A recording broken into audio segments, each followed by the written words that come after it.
Hi everyone, it's Alma from the Y. Thanks for joining me in my kitchen. In a time when physical distancing is so important and we're really missing our friends and loved ones, it's a great time to pay tribute. Pay tribute to them by remembering them and their favorite recipes. So today, I'm going to share with you a recipe from my grandmother. From 1996, she passed me down. It's called Hand Me Down Chocolate Cake. And one of the things that I've done through the years is kept a little, let's say, baking diary of all my favorite recipes. And I still have this card from her from 1996. So there are two people responsible for my baking. My grandmother for this recipe, but my mom, and let me just share. These are pictures of them to share. My inspiration for today, my grandmother, and my whole reason for baking, my mom.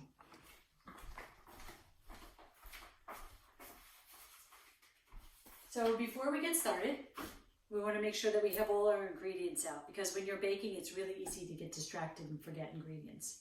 So we're going to go over on how to prep your cake pans, okay? And then we'll get all the ingredients out. First, you're going to need 2 8 or 9 inch cake pans, some softened butter.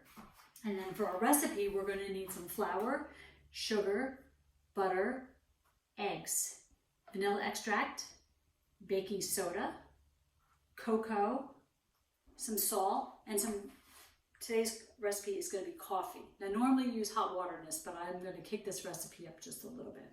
So the coffee is brewing and getting hot. We're going to prep our pans. I've already prepped one pan to save on some time, so I'm going to show you how to prep the next. So you just get a pat of soft butter, okay, and a paper towel, and you want to generously spread the butter over the sides of the pan, and making sure that you're getting the creases as well.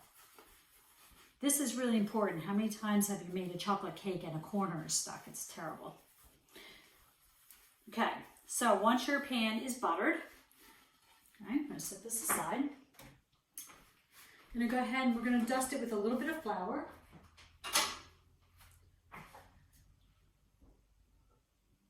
Now a good rule of thumb is you can bang the flour around a little bit. Okay, make sure you coat everything evenly. You can use cocoa powder too if you want, especially because you're using a chocolate cake. Okay. Now I'm going to tap the excess out. Okay. Oops. I also like to use a piece of parchment. So to do that, I just take a piece of parchment and a pencil. I go ahead and trace the outside of the pan. Oops. And cut that out. I'm going to cut inside the circle a little bit because the outside of the pan obviously is wider. We want this to fit inside. Parchment is great. Helps to release your cake from the pan as well as the flour. I'll go ahead and set that right in there, okay? And that's all set. So I already prepared the other pan. I'm going to set that aside. Okay, now for our cake. So we're going to start with our softened butter. Okay, I'm going to smooth these eggs out of here. And you're going to have 3/4 of a cup or 1.5 sticks of butter. Okay, and put that into my favorite baking bowl. And we're going to add our sugar, 1 3/4 cups. Now I tend to cut down on my sugar just a little bit. I don't like my desserts really sweet, but you don't want to cut down too much because it'll alter the consistency of the cake. And baking is a science. So that's 1. I'm going to do just a little over 1/2. Okay, so 1.5. And I'm going to begin to break this down with my blender and start to incorporate the butter into the sugar. So remember, when baking, to get your ingredients to room temperature first. They'll combine much nicer. Okay. Okay. Now I'm going to go ahead and add my 2 eggs, which are room temperature, and I'm using large eggs.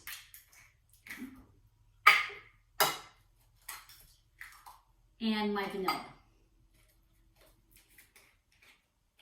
About a teaspoon, a little bit more. Oops. gives it a little bit more depth of flavor. It smells delicious. I love vanilla. Sometimes I put a little bit in my tea at night too, if I'm trying to behave and not have too much dessert.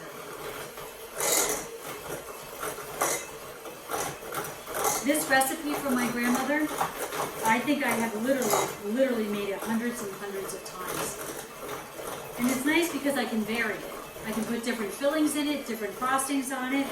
Today we're going to do a mocha fudge frosting, really thick and decadent. And we're going to also top with a chocolate ganache. Okay, so I'm going to make sure that this is nice and blended and soft. I want it fluffy, so that my cake texture is nice and tender. Okay, my butter and sugar and eggs and vanilla are creamed. Put that over there. Okay, so you can see the consistency. Now we're going to incorporate the rest of our ingredients. This is pretty simple. There's not a lot of different steps of working your flour in. You can just go ahead and measure and get everything in, but you do need to sift, and this will make the cake nice and light. So you need a sifter. We're going to go ahead and we're going to get 2 cups of flour. Sift that in. Okay. And then we're also going to need 3/4 cup of cocoa. You can use any type of cocoa that you like.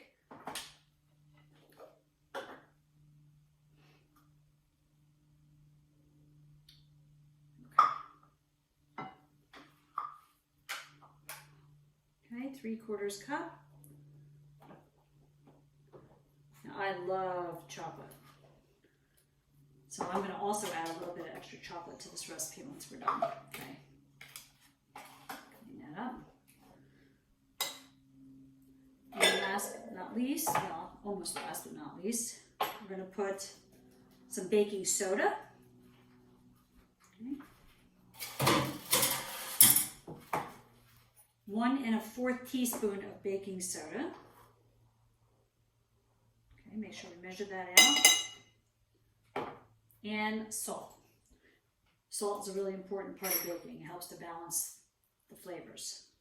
So I'm going to use a little bit less. I'm going to use about 1/2 teaspoon of salt there. Okay, and a little bit more. Okay. Now time for the hot coffee. It's important that your coffee or your water or milk or whatever liquid you're using is hot. I'm going to unplug this. It's been in my electric percolator. Okay, and we're going to go ahead and measure 1 1/3 cup.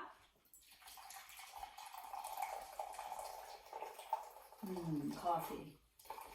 It smells delicious. I'll have a little in my cup too. Don't mind if I do.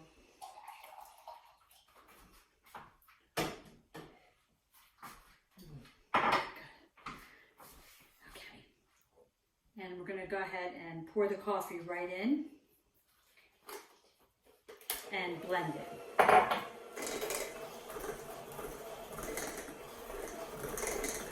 Simple recipe.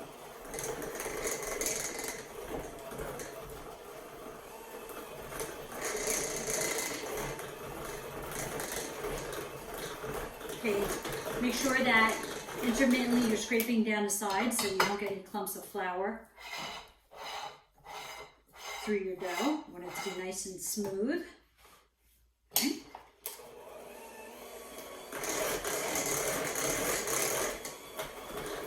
You can even add some coconut to this recipe if you like. Make it like an almond joy. Okay.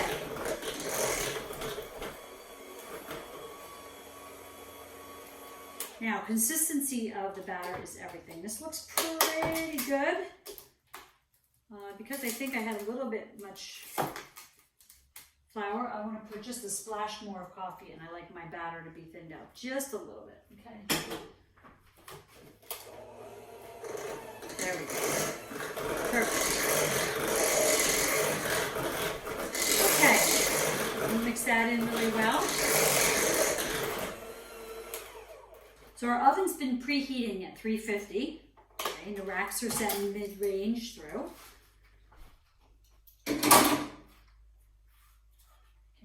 pans ready, our baking pans. A little something extra that I like to have in my cake to make it a little bit more decadent is some chocolate. Any type of chocolate you like. This is sea salt. That's why I didn't add too much more salt. And go ahead and just shave that chocolate into some bits. Now you can use chocolate chips, but they're a little heavy and clumpy, and I just want this to kind of blend into the batter. So I'm gonna go ahead and shave that chocolate, and this is the secret ingredient. Gives it just a little bit more depth and a little bit more dense.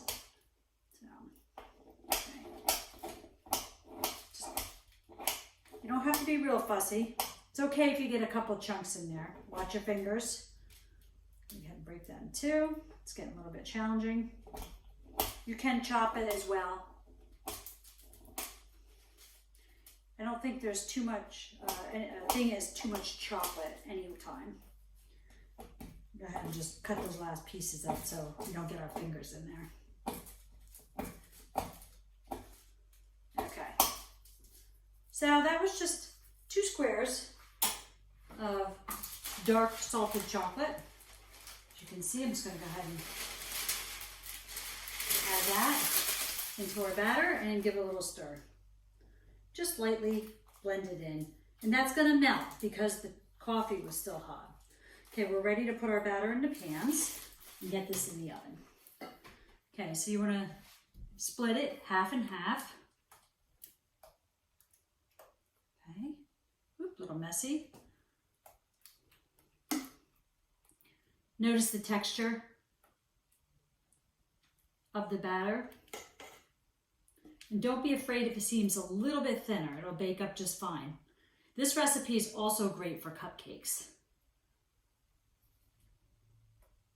I've also made chocolate cherry, chocolate coconut, chocolate, even chocolate with vanilla, old fashioned, really good. Okay, so we're all set. Oh, there they go. Just roll that chocolate off in there. Okay. Go ahead and tap these down just a little bit, not too much. Get the air bubbles out, and in the oven they're gonna go. About 20 minutes. We're gonna keep an eye on them because everyone's oven is just a little bit different, the calibration, and then I'll turn them midway through. Okay. We'll see in just a little bit.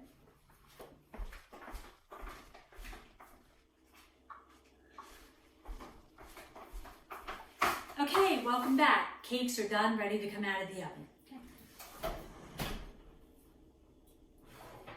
Okay, so how you test them if you didn't time them properly or forgot is you can just gently press down and the cake should bounce back. Also, you can insert a toothpick and the toothpick should come out clean. The cake will also start to break away from the edge just a little bit. Okay. Chocolatey, delicious. My cake's cracked a little bit on top from the oven temperature, but that's okay. So we're gonna go ahead and let them cool, okay? You wanna keep them in their baking pans until, for, I don't know, 10 minutes to be safe. Otherwise they'll drop or break apart because they're super tender when they're hot. But meanwhile, we're gonna go ahead and start to get our first phase of frosting done. So I already have about 3/4 cup or a stick and a half of softened butter in my bowl, and I'm going to make this really, really decadent. So I have 2 ounces of unsweetened chocolate, and I like the unsweetened because, again, I don't like my desserts really sweet, so this helps to cut down on the sugar in the frosting. So I'm going to go ahead and chop that up, and we need to melt this. You can either melt it on your stove on a double boiler if you like. I'm going to go ahead and use a microwave in 20-second increments, no more than that, because it's really easy to burn the chocolate and ruin the texture as well. It'll separate, the oils will separate the chocolate and it'll be unusable. So, and as we know, texture is really important. So I'll get this into a bowl, a microwavable bowl, again, double boiler or microwave, whatever you're more comfortable with. Okay, don't want to waste a drop.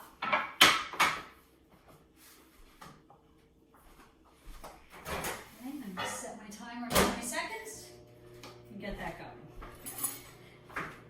while the chocolate starts to melt. It's going to take a couple turns.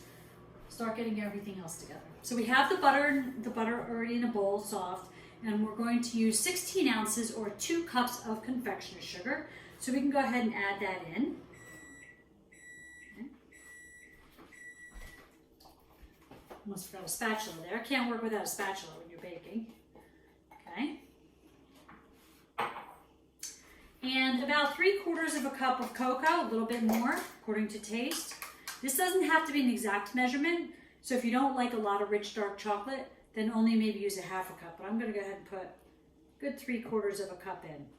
Okay, maybe even a little bit more. A little bit of vanilla. Yeah. About a teaspoon of vanilla extract. And coffee. Now this is room temperature coffee. It's not hot.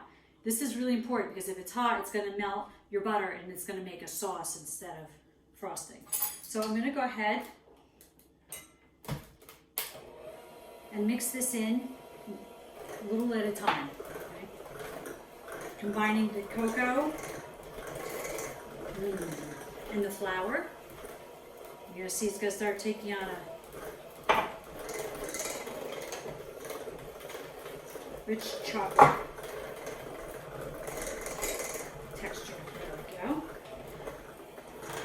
And you want to incorporate your coffee really slowly because if you get too much, you'll end up with super, super soft frosting and then it won't stay on the cake.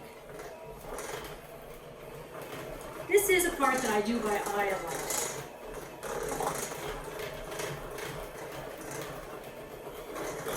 Pick that up.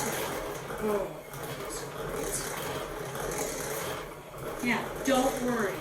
If it gets a little too soft, you can add a little bit more confectioner's sugar, and then it'll firm it right up. Right now, it looks perfect. So I'm going to go ahead and scrape the sides down.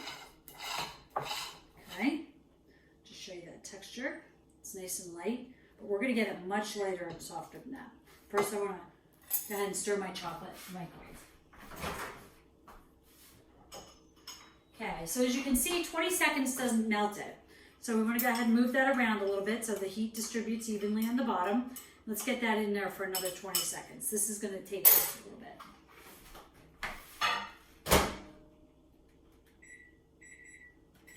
Okay. I can't wait until everything gets back to our new norm so I can bring my grandma one of these chocolate cakes. I know she will absolutely love it. This in a big pot of chili. Okay, 20 seconds. Let's get this and stir it up again. Okay, so we melt now. You just have to be a little bit patient during this stage.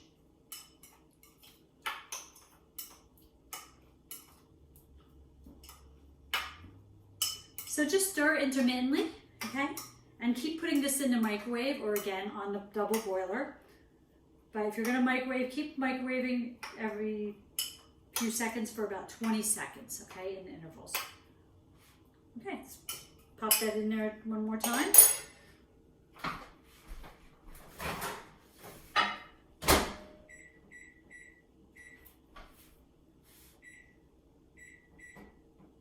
Oh, we don't want to set the timer.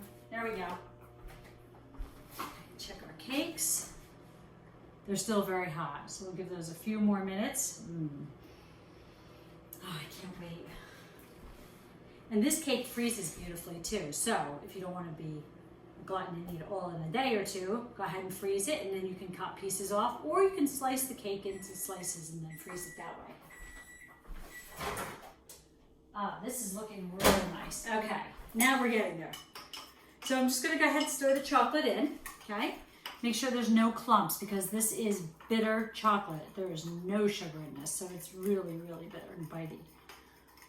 Okay, stir that in a little bit.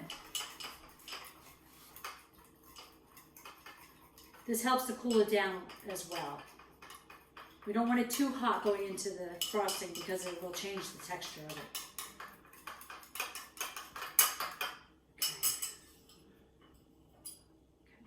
See, as you can see, it's nice and soft. I'm going to go ahead and start to blend this right into the frosting.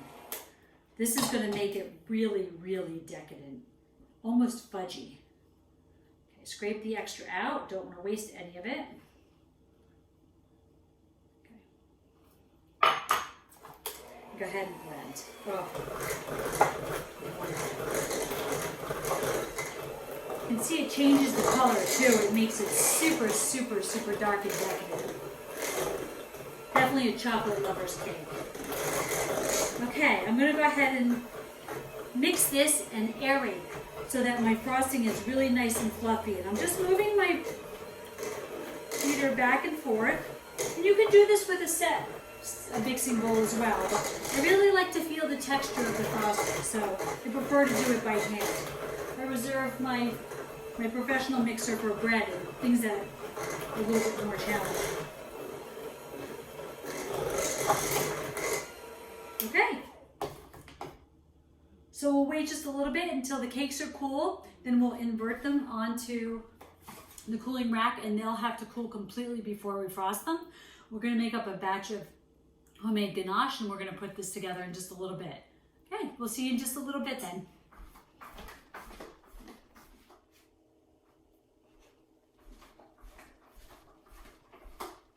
Okay, well, our cakes have cooled all the way, so now we're ready to go ahead and frost them and get them ready. So pick your favorite dish, okay? And you're gonna take a little dab of your frosting and go ahead, and this is a little trick to keep your cake from sliding. Put it on the bottom of your tray. Now we're gonna keep it really simple today. You're gonna take your layer of cake. You're gonna go ahead and center this right in the middle of your plate. Now, you can cut these and make further layers if you want, but again, today we're going to keep this really simple. You can also cut the top if you want it really even, but this is just for us today at home. And then we're going to take a generous scoop of the frosting and go ahead and set that right on top of the cake and spread that out evenly. Okay. Now, I'm not going to put a really, really thick layer in, just a little bit. You can also put jam or homemade marshmallow fluff or some sprinkled nuts in there, some toasted coconut. This is where you can get really creative. Also, have the kids join in at this point. They can help you out.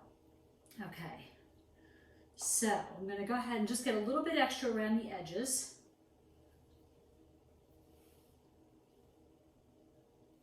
Now, frosting a cake can get a little bit messy. Let's go ahead and get that even. Push it out to the sides just a little bit. All right. So if you want to keep your plate neat, you can go ahead and take some wax paper and show you a cool little trick. Slice it up into, cut it up into some strips. Okay, as many as you think you need. Let's speed this up a little bit.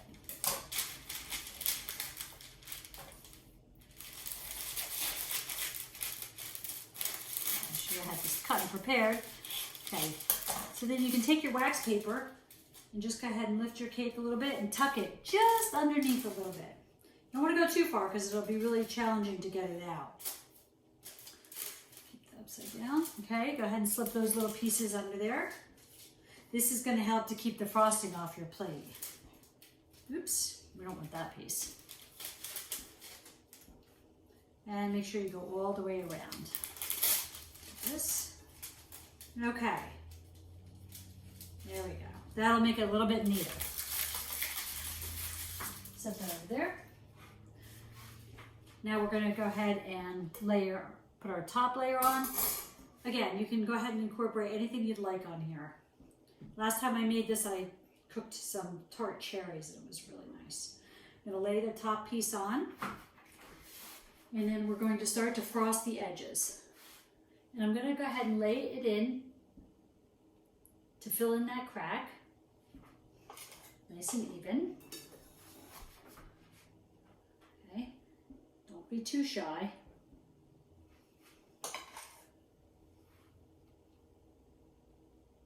This is chocolate lover's cake. Now, if you notice, I'm not getting it on the top because I'm going to go ahead and make some ganache for the top to make it extra, extra decadent. And ganache is basically just heavy cream and chocolate. So this is a sinful cake for sure. You don't need a big piece. Go ahead and get that even all the way around. If you have frosting left over, no problem. You can put it in a container and it freezes perfectly. You can defrost it for the next time you make a batch of something. Whether you make some brownies, put a little coat on that, or if you some sandwich cookies. Okay, just finish that. Okay, we're coming around the edge. Again, nothing fancy. I'm just using a butter knife. I'm going to even this out once I get all the way around.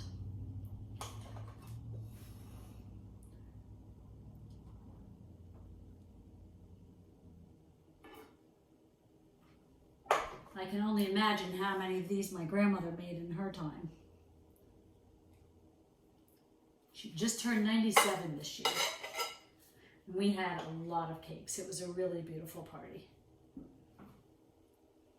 Okay, so now that I've gone all the way around, I want to make sure that my frosting goes right to the plate. I'm going to go ahead and just drag my knife around. Try and get it a little bit even, so it doesn't have to be perfect.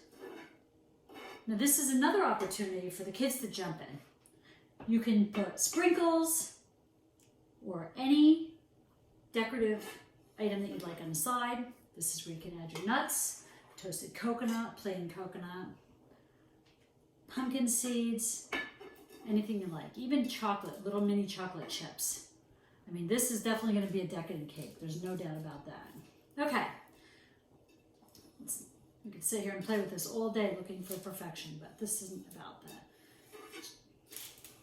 Working on a turntable is helpful as well. Okay. Now, I'm just going to make sure that my frosting comes up high enough, not all the way over the top, but high enough on the cake. So when I put my ganache on, everything is coated. Oops.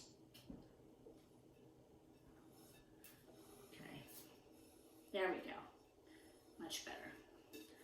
So you can just spin that and hold your arm in place. And that does all the work for you. Don't worry if it's not perfect. It doesn't have to be. Okay, now I'm just going to go ahead and edge it a little bit.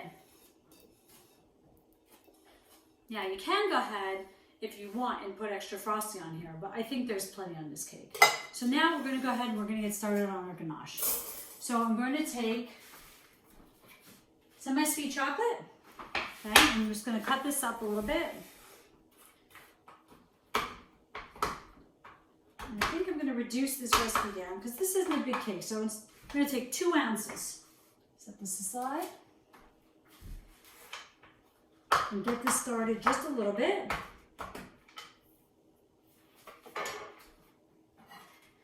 And I have a pot. You can do a double boiler, or you can go ahead and just do a pot on the stove. Just watch your heat's not too hot because it'll scald. I'm going to get some heavy cream. And 2 ounces, we're going to do about, let's see, a quarter cup of heavy cream. Shake it up. Okay, it doesn't seem like a lot, but this is going to be plenty. It'll make a big difference on the cake. Go ahead and put that in there. You can also use chocolate chips. And you can use milk or dark. I like a little bit dark. Okay. Put this on the stove top. And just go ahead and turn it on. Put the chocolate in there.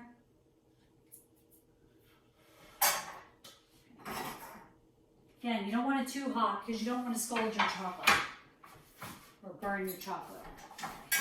So let's get that melted. Let's see how our cake's looking.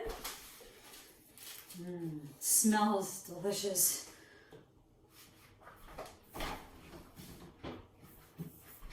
Okay. This is already starting to melt.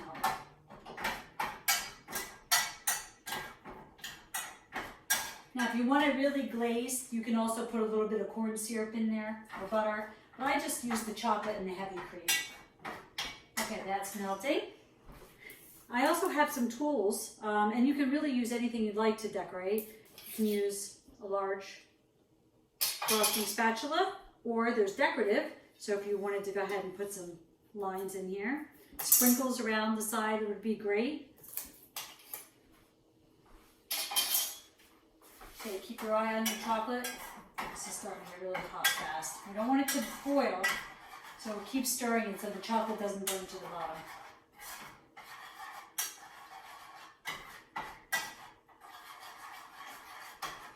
Okay, it's starting to melt. I wish I could show you, but you'll see in just a second.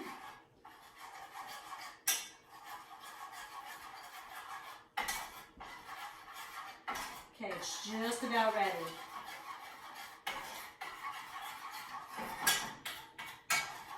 You can also mix chocolates, which is nice. Okay, it is melted.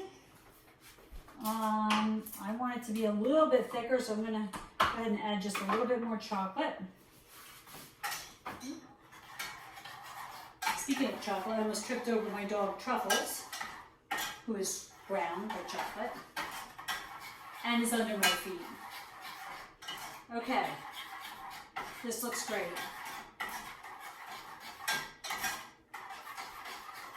Notice I continued stirring the whole time.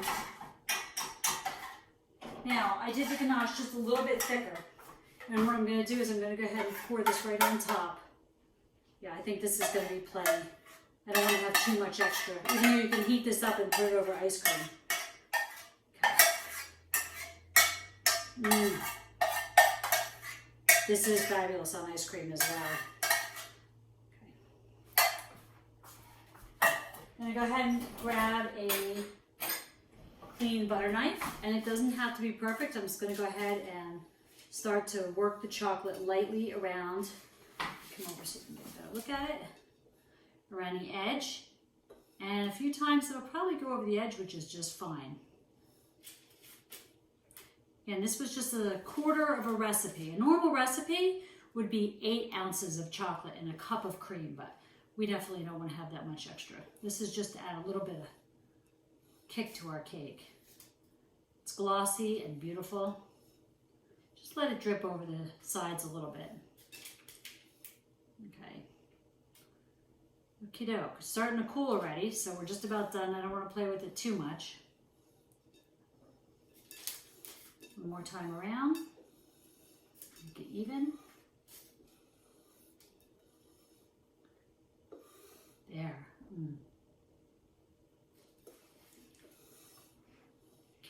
Now,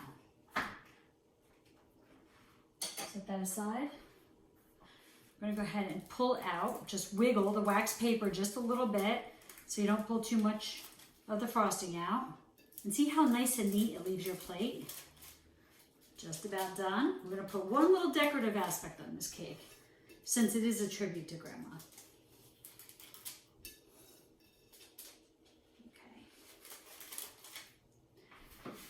I'm going to go ahead and take a pastry bag. If you don't have a pastry bag, you can use a Ziploc. Okay. And I'm going to put a little bit of the frosting because we have plenty of frosting left. This was a pretty good sized batch. We're just going to go ahead and finish this off a little bit. Okay. Take your frosting now. You can use any tip you'd like. My tip, I chose just a simple little dot tip. And we're going to go around the outside. Just give it a little squeeze.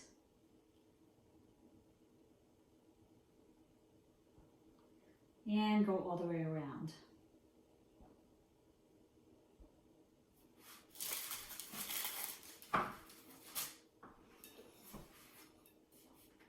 Okay, just a little squeeze.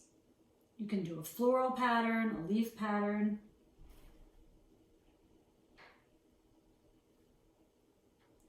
And this just finishes the edges, makes it nice and neat.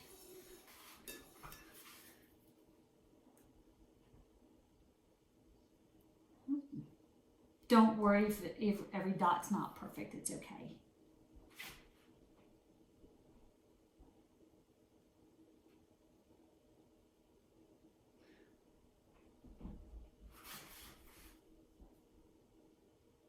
Well, this definitely made me feel happy today. Made me think of my grandmother all day.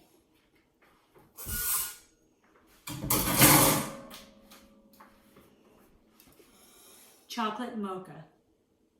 Hand-me-down chocolate mocha. Thanks for being with me. Create your own new memories and pass your own recipes down for your own family. Till next time, take care.